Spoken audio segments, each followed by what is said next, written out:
Be the CEO. Let's go. Be the CEO. These podcasts have been interesting. It's cool. What's cool about it is I've been using these segments as a clip on LinkedIn, but I have no clue yet. It hasn't been long enough to see if people like them. They like them. They comment on them. It's not that it gets worse or better engagement, but I'm wondering, are they watching the video? Because I'm testing that out. So Mm-hmm. we will see. I don't know who wants what anymore, but I know what I want. And I like doing this. I like digging into what some other people's thoughts are and then either sharing what we like about it or what it made us feel. And it's all based on how we can help more people be the CEO of their lives and their business, right? Absolutely, man. It's what it's all about. Be the CEO. Hey, it's sweater weather. It's sweater weather It now. is sweater weather. It is sweater weather. I got my CEO shirt on. See that? I love that CEO sweatshirt. I love that color. That's such an awesome. What color is that? Do we even know? It's like slate blue or something. I bet you a lot of people don't even know what we mean when we say CEO because we don't talk about it enough. So here it is: commitment, effort, obsession. CEO to us is not chief executive officer. CEO to us is commitment, effort, obsession. That's a big deal. When Yes, you're the sir. CEO of your business, you have commitment, effort, and obsession all the way into it. When you're the CEO of your life, you have commitment, effort, and obsession all the way into your life. Like, that's what we mean about be the CEO. It's, yeah, of course, you got to lead, but you can't lead if you're not obsessed. You can't lead if Correct. you're not giving commitment to that obsession. And if you're not giving effort to the commitment that you're obsessed about, it ain't happening. So that's what we mean by be the CEO. All right, let's get into this today. We've filibustered enough here.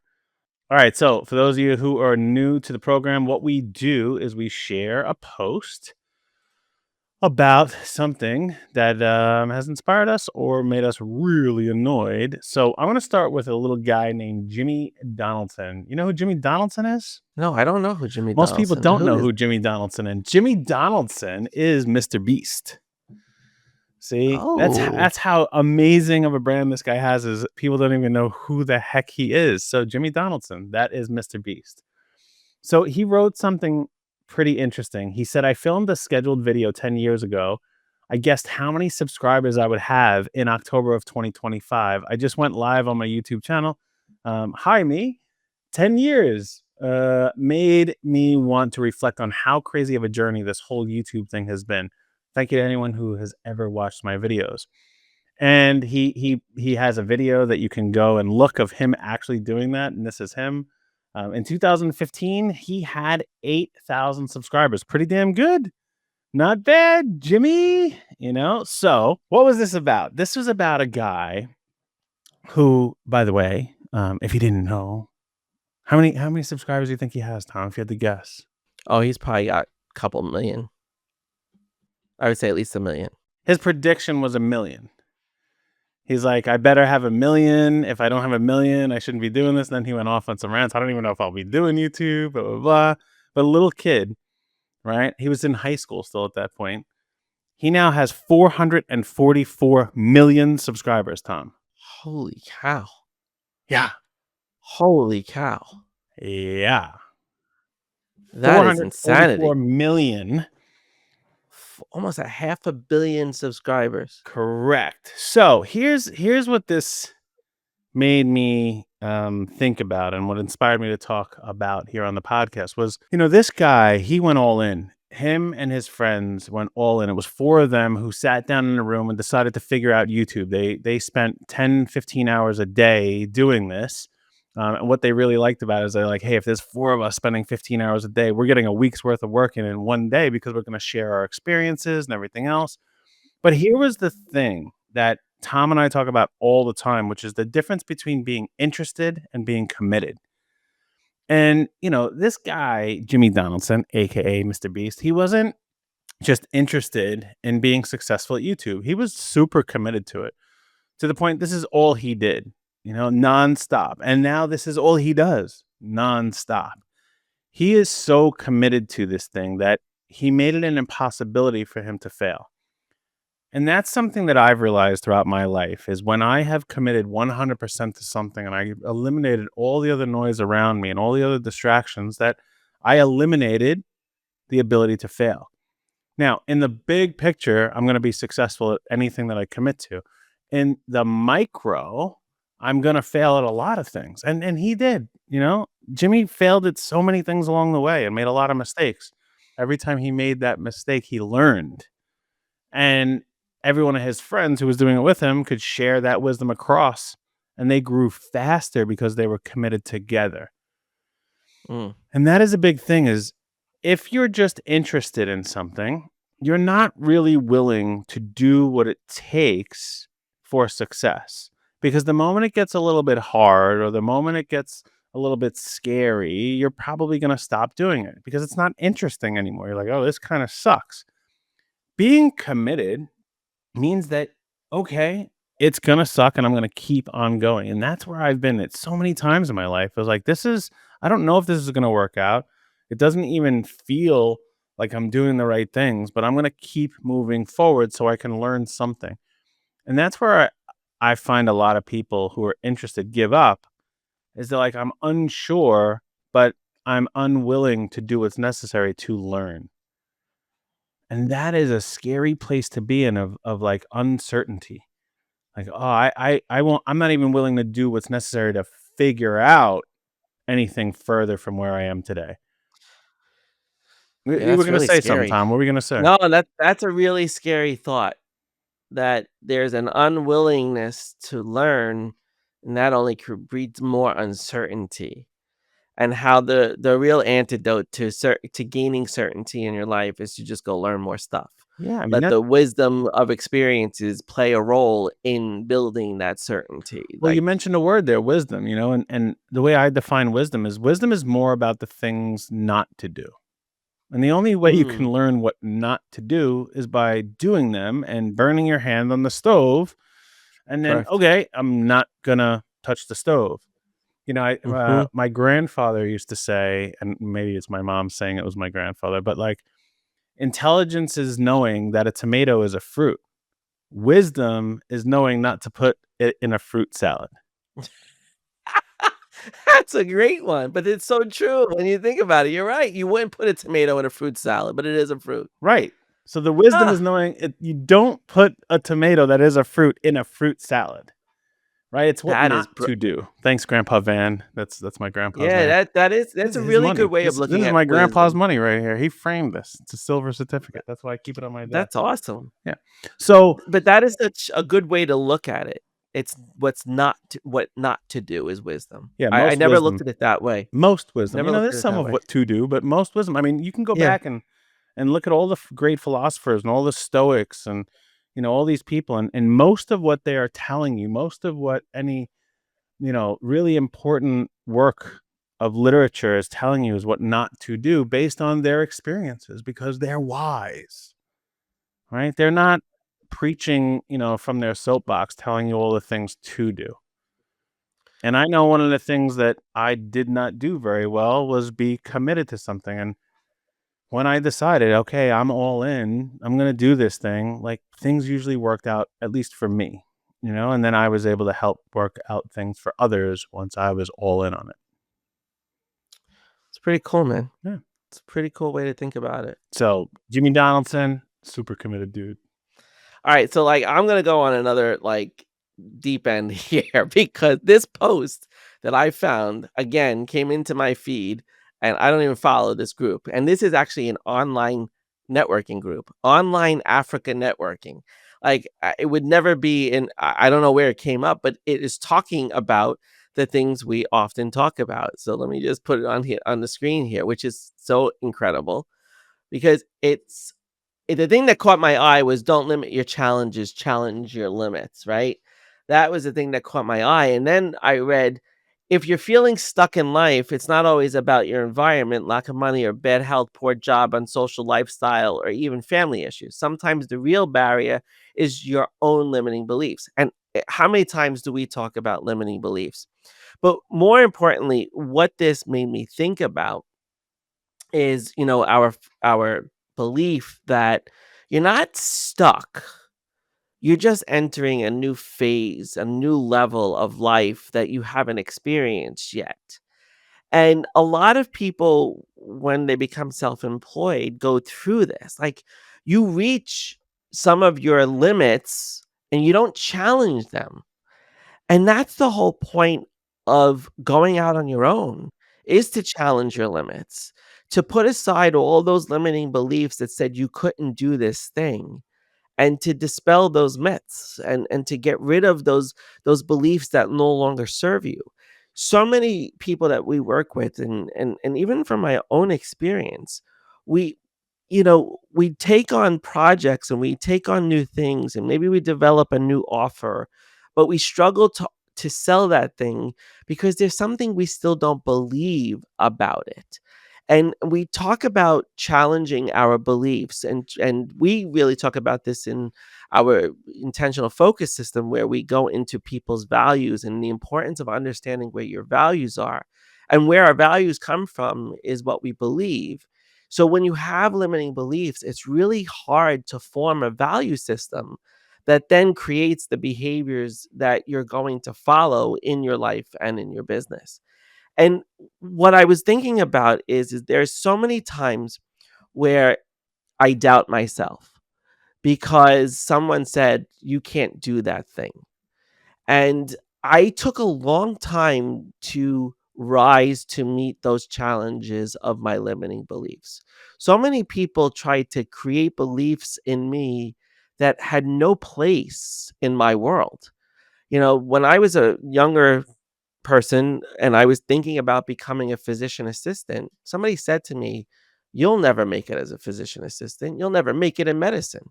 And I was like, "Whoa, if I believed that and I didn't challenge that person on what they believed about me, I was not gonna be successful." Well, I became a physician assistant, so nanny nanny poo poo on you, man, because I was willing to challenge my beliefs. And that also came back into play when I started my own business, when you and I came together and started a business. There's a lot of beliefs every single day that come up that we force ourselves in our business, Adam. I've seen it where we're challenging our own limiting beliefs. We're challenging, do we still believe this thing? You've even changed some of your beliefs in the last several months. And it's like you have to face this belief and challenge it so it does not become a limiting beliefs. And recognize that a lot of limiting beliefs at times come from how we talk to ourselves. And when we say, "Oh, that'll never happen. That thing will never come to fruition," or, "Oh no, no one's ever going to buy that thing," or you create these limiting beliefs by how you talk to yourself. And the goal is to challenge them. Don't give into them. Don't limit your challenges. Allow yourself to challenge your limits, like that post says. Because you don't if you don't find that you believe in what you're doing, you can't be successful. And recognize that you're not stuck. Get rid of that stuck word. Stuck is a limiting belief. When we say we're stuck, we create this limiting belief that, yeah, we're stuck. We're not going anywhere. There's nothing better. There's nothing more. But if you embrace what Adam and I believe around, it's just you're entering a new phase that you need to grow and you need to learn and you need to develop. And that's what the suckness really is it's the cue that, hello, it's time to learn something. So it's kind of funny that we both talked about posts today about the importance of learning something, because challenging your limiting beliefs is about learning something new and to see if that thing that you believe is is still the case or not. So go forward and recognize that you're not stuck. You're really just got to learn something new. And that's what business and starting your own business is all about. That's what being self-employed is all about. Every single day you're learning something new. But when you get stuck in that learning, it's because something is holding you back, and it's typically that limiting belief that's in the way. Going anywhere with that? No, I was waiting for you to jump in. You look like Oh, you were you gonna didn't have say any. I something. don't know. I don't know where you were going with it. So I like that post. I'll tell you what, when it comes to limiting beliefs, which Tom put me onto, and it made me sad when I learned so much about limiting beliefs from you. I don't know if you know this, but it made No, me I didn't really know that. sad. I've just never What? had any limiting beliefs my whole life, like, never. Like, I'm always half glass full, I'm always charge ahead, I'm always, "Hey, I could do something about this, and even if it's bad, it's an opportunity in disguise." I don't know why, my parents must have did a good job, or Mister Rogers or Sesame Street, I don't know what it was, but I don't have any limiting beliefs ever, like, there's nothing that's not possible for me. It's wacky. So when you shared with me how many people really struggle with limiting beliefs, I was sad and surprised. And I was just talking to somebody the other day about this on LinkedIn. We were just chatting back and forth. I had mentioned something about, like, you have to challenge yourself, right? And you talked about limiting beliefs of, like, it's not that you're stuck, but you you have to have this willingness to be open and learn and see what else is new. And you were talking about maybe you have different values, and how I was changing my values recently. And that's what you have to do. You can't limit what you know about yourself, what you believe about Mm, yourself, what you believe about society, because things are consistently changing. The only thing that is guaranteed is change, right? Everything will change. And what I was talking to this gentleman about, I said, because I was like, hey, you have to challenge yourself with things, and it's better to, like, we have pretty easy lives in America, and I think you and I have even easier lives than most Americans. And if life is so easy, you have to challenge yourself. And what I talked to him about is that it's better to have self disruption than it is to have self destruction. And that's cool. it was a really, I wrote it down because I thought it was cool, and it just came out of me. It wasn't a Chat GPT or anything else. And because he Yeah, had that's mentioned, really like, cool. you got to disrupt your own day sometimes with, like, sauna or the gym, and I'm like, yeah, it's better to have self disruption than it is to have self destruction. Because Right. what I found a lot of these limiting beliefs lead to is what you also talk about, is your sabotaging behaviors. And it's like this Mhm. trigger, I have this limiting belief, and now I'm gonna do something, and I'm gonna screw it all up for myself. And it's like, well, why not, instead of letting this happen, why don't you force it to happen? Why don't you force, like, oh my God, I have to deal with a really, really difficult situation. Ryan Holiday was on stage recently, and they didn't have his slideshow and his notes, and he's like, "Well, this is an opportunity for me to see what I'm made of." And it was a totally disrupting moment, and he had to find out, and he was limited in his beliefs, like, "I can't run this show without my slides." He had no choice. Right. When he went through, he learned things about himself that he never knew.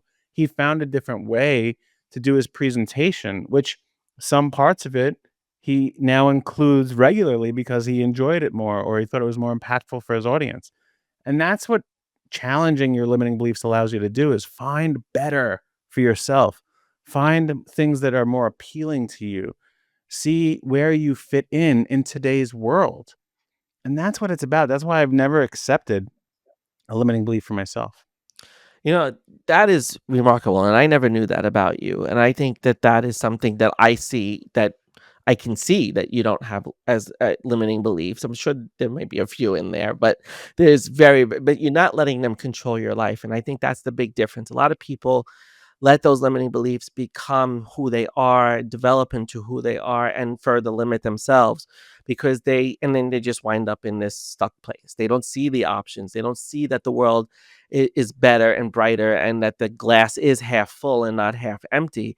And a lot of it does come from our upbringing because where do we get most of our beliefs from is from our parents, and then when we become adults and we quote unquote rebel against our parents, it's because we're challenging those limiting beliefs that they have instilled in us that is not real reality. And a lot of it comes from the exposure that you have to the world. You listen, you learned a lot of things very young that a lot of people don't learn. And I think that's a big part of it. And I want to emphasize this, that a lot of people have to do a lot of soul searching on the exposure they had to the real world and how the real world works.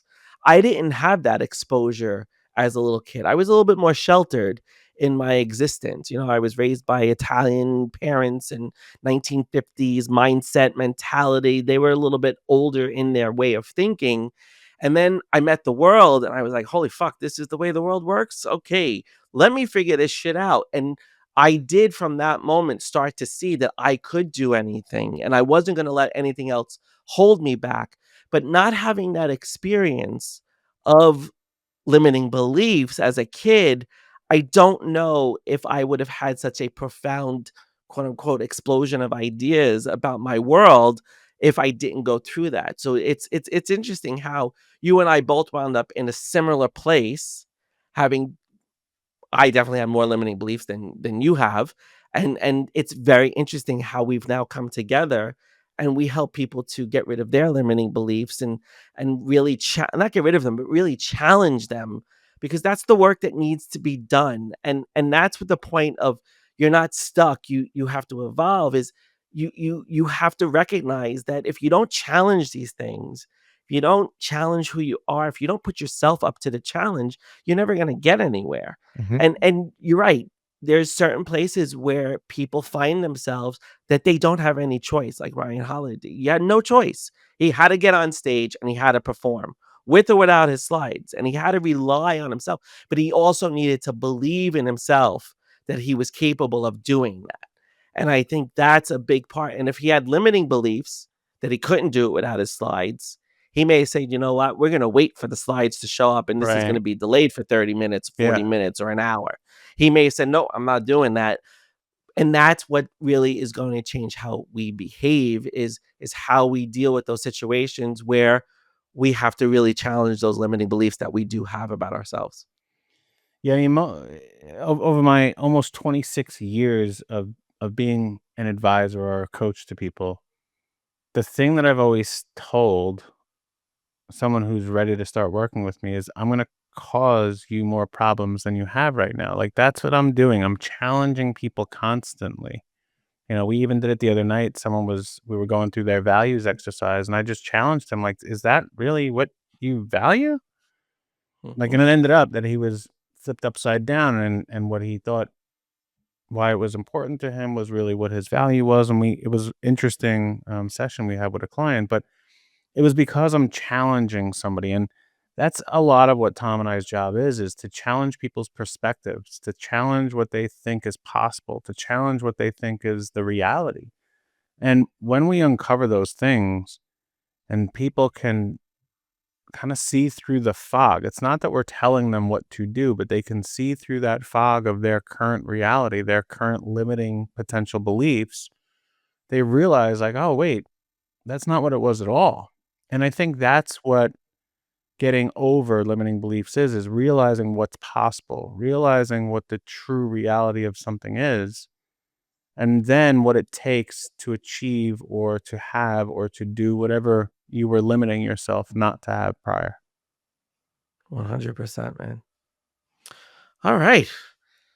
That was another good episode there. I enjoyed that. I'm having fun with these. Yeah. I was a little resistant at first, but I'm really starting to have fun with them Okay. because it's really great to share what we think about what other people are saying and putting out there and whether we agree or disagree. So we hope you like this too.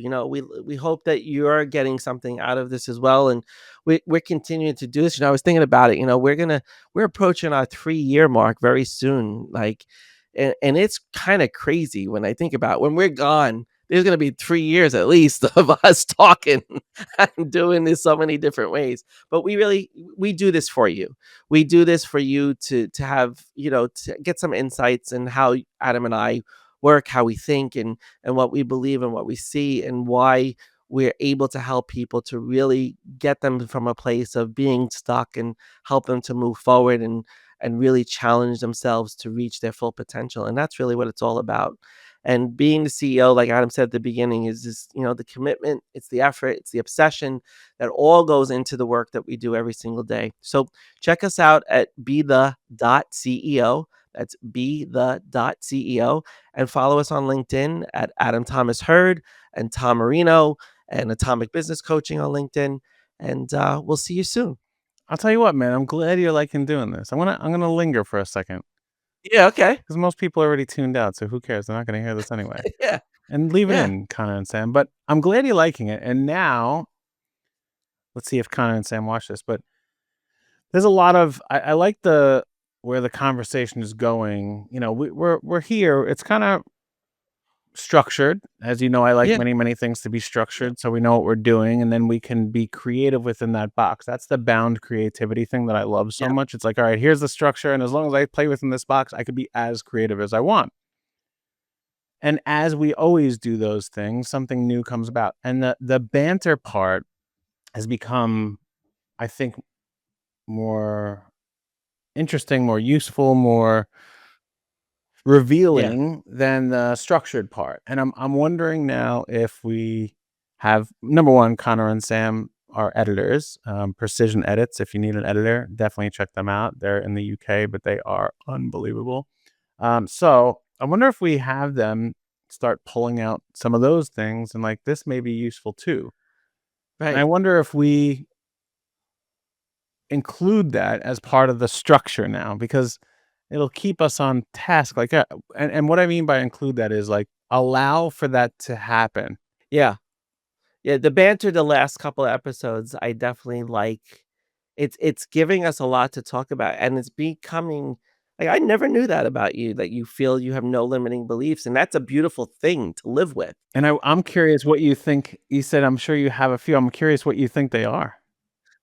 I there I have to really think about them because there's gotta be something in there that not top of mind right now, because we all have something that we don't believe about ourselves and what we think.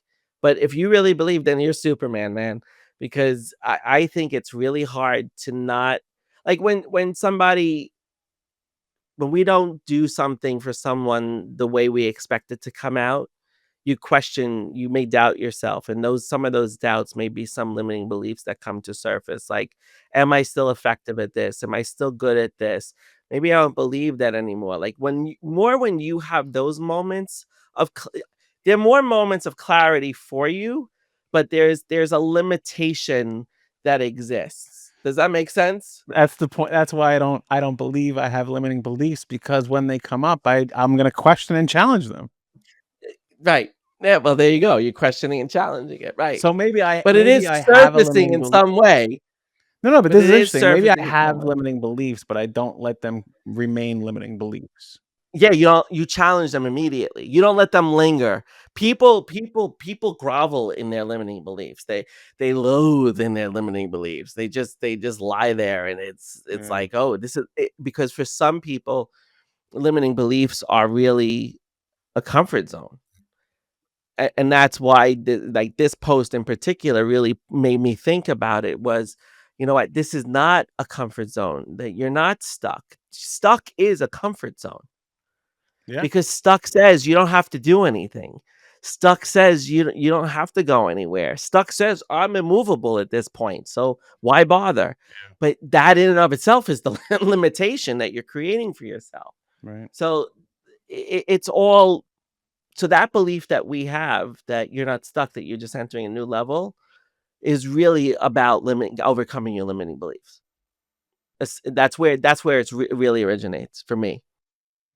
All right, now we're gonna leave for real. Be the CEO. See ya.